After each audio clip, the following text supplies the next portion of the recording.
poucas palavras. Um olhar sobre o mundo, a vida e a sociedade, à luz da Palavra de Deus, com Augustus Nicodemos. Olá, estamos começando mais uma edição do programa Em Poucas Palavras. Desacelerando a correria de sempre, né? No nosso dia a dia, dos problemas técnicos. Esse aqui também dá problema técnico, pastor. Eu estou vendo aqui, viu? Fazer uma oração forte de descarrego aqui para acabar com esses problemas técnicos aqui. Eu acho que está descarregada a bateria já mesmo. Pastor. Sim, Nathan, quero agradecer também a audiência aí dos nossos queridos ouvintes e dizer da nossa oração que Deus use o programa mais uma vez para trazer a palavra dele e esclarecimentos ao coração de todos. Sempre próximo ao início de cada ano acontece uma das festas mais populares no Brasil, o Carnaval. E não raramente um tempo de muita agitação no país, correrias, enfim. Qual deve ser o posicionamento bíblico em relação ao Carnaval? Esse é o tema do programa de hoje, provocado pelos nossos ouvintes do programa. O Carnaval está chegando mais uma vez, né? Com eles. E aí uma série de situações no Brasil que trazem muitas tristezas, apesar dela ser considerada uma festa da alegria para muitos aí. Alguns preferem se retirar, outros preferem participar ativamente, outros dizem que estão apenas admirando uma manifestação cultural. Como é que se deve encarar o Carnaval à luz da Bíblia e qual deveria ser o comportamento do cristão diante do evento Carnaval? Tem um ouvinte do grupo de ouvintes número 1, o Alan Peterson, destacou lá o seguinte: tem muita gente confusa sobre os movimentos carnavalescos chamados gospel, né? Ele diz que alguns usam como estratégia para evangelizar ou aliviar as punções da carne, com a bênção, entre aspas, do pastor, segundo ele coloca, e outros, nós nos excluímos do mundo e vamos para um retiro. Então essas coisas aí em voga. Nathan, eu tenho algumas coisas que poderia comentar a respeito de toda essa situação. Eu vou começar com esse último comentário aí, né? De que a gente poderia de alguma forma se envolver com o Carnaval à guisa de evangelização. Durante o tempo do apóstolo Paulo e dos demais apóstolos, havia no Império Romano as famosas orgias, em que as pessoas iam passar a noite, se embriagavam, faziam coisas absurdas, e é claro, a imoralidade sexual estava presente e tudo mais. Eu não consigo imaginar os apóstolos pedindo para, de alguma forma, participar daquilo ali ou chegar perto daquilo ali, sob pretexto de evangelização. Havia outras festividades feitas aos deuses pagãos e ao deus romano, que eram muito populares naquela época. Havia a bacanalha, que era uma festa ao deus Baco, que era o deus do vinho.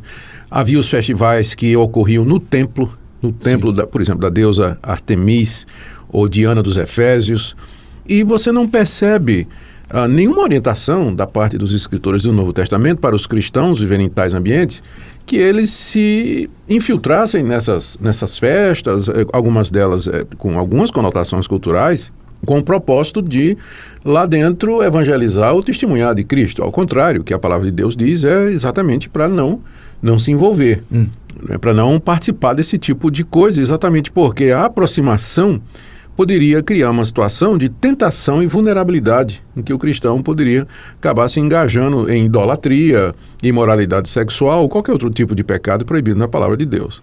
Então, eu tenho muita dificuldade com bloco gospel, né? Em carnaval. E que mensagem está se mandando, né? Que mensagem está mandando? A própria presença ali já significa uma aprovação tácita, né? Se uma pessoa quer de fato evangelizar, aproveitar, se não quer fugir do mundo, né, e ir para um retiro, ir para um acampamento, e ela acha que tem que fazer alguma coisa, para mim, um velho e antigo método de evangelização funciona muito bem. Enche uma mochila de folhetos, de Bíblia, não é? E vai andando, vai conversando com as pessoas, vai falando de Cristo, vai dando testemunho, ensinando a palavra de Deus e chamando as pessoas ao arrependimento, né? Sem que você entre na deles, de estar ali pulando, sambando. De fazer aqueles blocos para entrar no meio, né? Tipo assim, vai ver uma escola, depois vem um bloco de gospel e... É uma voz perdida, é uma voz minoritária, não é?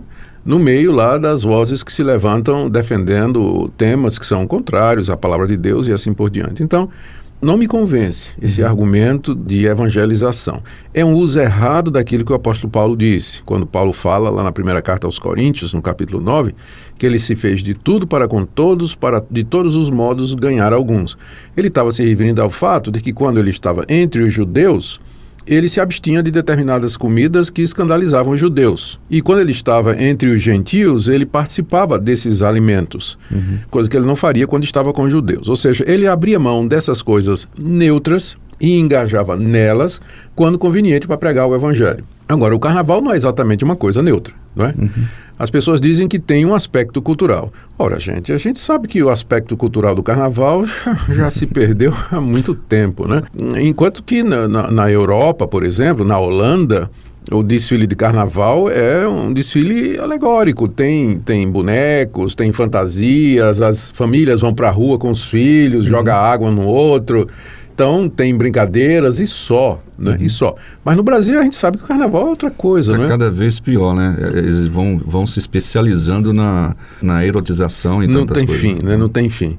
E tem que lembrar também o seguinte, só porque uma coisa é cultural, não quer dizer que ela seja neutra. Porque o pecado afetou todas as dimensões da raça humana. Nos afetou não somente como indivíduos, mas também coletivamente. As estruturas sociais, estruturas políticas e econômicas e também toda essa área cultural foi afetada pelo pecado. Então, embora a cultura possa transmitir valores que são valores de Deus, mas ela também se presta a transmitir valores de um mundo caído e que está mergulhado no pecado, como é o caso de festas desse tipo, né? Então, a gente precisa ter cuidado com esse tipo de argumentação de que é uma coisa cultural. Outra coisa que a gente tem que lembrar é a associação. Todo mundo sabe o que é que o carnaval significa. A própria palavra carnaval já tem nela a palavra carne, não é que não no sentido do bife de panela que você faz todo dia, mas carne se refere ao corpo humano na sua sensualidade, né? Se é quem diga que essa é a origem da palavra carnaval. Aliás, eu dei uma lida e tem várias teorias a respeito da origem do carnaval, né? Parece que ninguém sabe direito. O fato é que ele está aí. Então, a festa, ela está associada com nudez, com sensualidade, com erotização, com bebida. Prostituição infantil. Prostituição, tudo. Está tudo misturado, adultério, tá? Então, não tem como justificar a presença de um crente, um homem, uma mulher de Deus, em festas desse tipo. Não há justificativa plausível para esse tipo de comportamento. E agora nós temos mais uma situação, Natsan, que é o carnaval acontecendo agora em 2016, no momento que o Brasil está vivendo essa crise, né? Se não me engano, foi o The Economist, que é um jornal estrangeiro, né, que é voltado para análises econômicas, publicou, não sei, 2, 3 dias atrás, uma reportagem cujo título é O Brasil dançando à beira do abismo. À beira do abismo. Ou seja, né, nós estamos aí com a inflação crescente. Nós estamos aí com a economia deteriorando e derretendo. Possibilidade de impostos subir. Uma crise e um impasse político. Falta de assistência de todos os lados para a população. Tudo quanto é lado, né? O desgaste total da presidente da República e dos políticos em geral. A previsão que todas as agências e todos os economistas estão fazendo para 2016 é de ladeira abaixo. Entretanto, parece que as pessoas não estão nem aí para isso, né? E elas vão brincar, pular carnaval, talvez até como escape, né? Para não pensar sobre isso e tudo mais. Mas é uma contradição que o mundo olha para nós e percebe, né? E percebe. Eu me lembro aqui daquela passagem de Tiago, capítulo 4, quando Tiago diz assim que nós temos que transformar nossa alegria em tristeza, né? E que nós temos que transformar o riso em pranto, nos humilhar diante do Senhor, para que Ele nos exalte. Então, há tempo de se alegrar e há tempo também da gente se humilhar diante de Deus. Eu penso que o momento que a gente está vivendo no Brasil é um momento em que a igreja, principalmente, não é, deveria conclamar o nosso país, chamar as pessoas ao arrependimento diante de Deus, em vista do que está acontecendo, do que vai acontecer, e não estou pensando só na questão econômica, não é? Mas na degradação dos valores morais, não é? Que claramente se vê no nosso país, no mundo todo, é verdade, mas em ritmo acelerado no nosso país. É momento de clamar a Deus, pedir perdão, se ajoelhar, pano de saco e cinza, e clamar a Ele que Ele tenha misericórdia do nosso país. Quem me conhece, né, especialmente aqui em Goiânia, ouvindo a gente fazer esse programa... acho que todo mundo te conhece, né? Não, mas tem uns que são mais chegados, no caso, e me conhecendo como adolescente, jovem, né? Então, aí eles devem estar pensando, mas espera aí, Nathan, você já participou, não de blocos, atenção, nada disso. De ir em determinados lugares onde o pessoal reúne como carnaval para distribuir folhetos. Sim. Né? Isso eu disse agora há pouco. A gente já foi com um grupo, né? A gente vai e eu me lembro de uma vez colocamos uma faixa dizendo está com sede, venha beber, né? Da água viva. Então a pessoa passava ali e ia beber água, a gente entregava um folheto para ele e um grupo bem numeroso de jovens que a gente ia para evangelizar. E não vestido como carnaval, nada disso, só num canto evangelizando. Hoje eu penso que, pelo menos eu dizendo aqui na minha opinião, que talvez a melhor opção seria a gente organizar bons retiros e trazer essas pessoas que estão com a opção de ir para o carnaval, se afastar dali e a gente poder falar da palavra. O que você acha disso? Eu acho muito bom. Eu penso que os retiros que são realizados durante o tempo de carnaval, eles são estratégicos, é um tempo bom para reflexão, preparação, estudo e evangelização, não é? Chamar esse pessoal e oferecer para eles uma opção que não esses dias ilusórios aí de prazer e de diversão sem limites morais e éticos, né? E que no fim acaba na quarta-feira de cinzas, né? Eu acho que retiros são estratégicos nessa altura. Eu acho que as igrejas fazem um bom investimento quando elas separam esse tempo para levar os jovens ou levar famílias e também amigos, né? Pessoas que não são crentes, para ter brincadeira sadia, diversão agradável e sem malícia e ouvir a palavra de Deus, fazer bons amigos. Eu acho a estratégia muito boa. Eu estava aqui me lembrando de uma piada, não sei se eu devo contar, Nathan. Conta aí, agora você já avisou, não vou contar não. Não vai não, né? Não. Uma igreja resolveu não fazer acampamento. Ela disse que ia abrir as portas. Era uma igreja que ficava assim numa avenida, né? Sim. Por onde ia passar o bloco de carnaval. E aí resolveu que ia ficar lá, abrir as portas e fazer um culto lá durante o carnaval, tal, para não fugir, né? E estava lá. Em pleno carnaval, as portas abertas, o culto acontecendo, o pastor pregando, de repente cai uma chuva, né? Um dilúvio, né?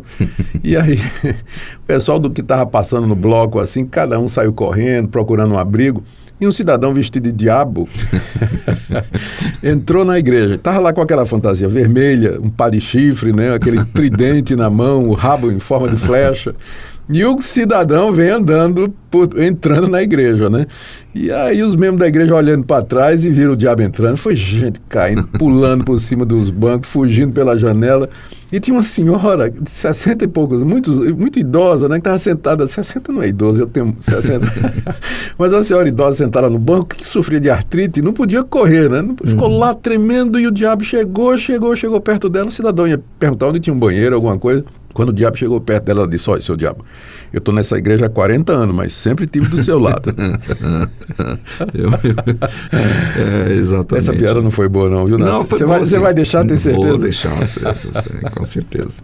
Pois é. Mas, de qualquer maneira, como disse, pastor, é uma oportunidade de evangelização, mas a gente tem que ter sabedoria. Sem se envolver, né, Nathan? Sem dar a impressão de que a gente aprova e que para nós aquilo ali não... Sem ser agente secreto do reino. Isso aí. Tá bom.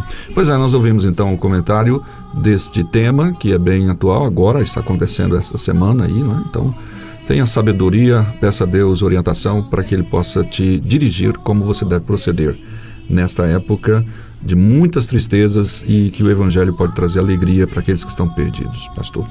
Muito obrigado, querido, pela sua audiência. Deus o abençoe. Aproveite esse período aí de feriado para ir para um retiro, sair com a família, gastar tempo na presença de Deus, buscando renovação espiritual. Que Ele o abençoe. Amém. Até o próximo programa.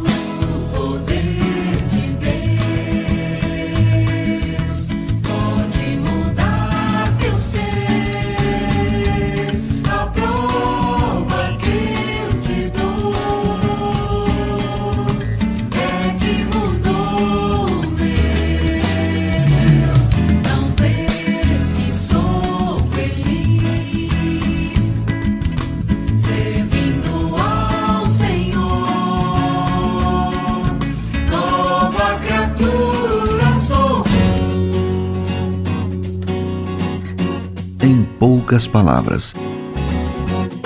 Um olhar sobre o mundo, a vida e a sociedade, à luz da palavra de Deus. Apresentação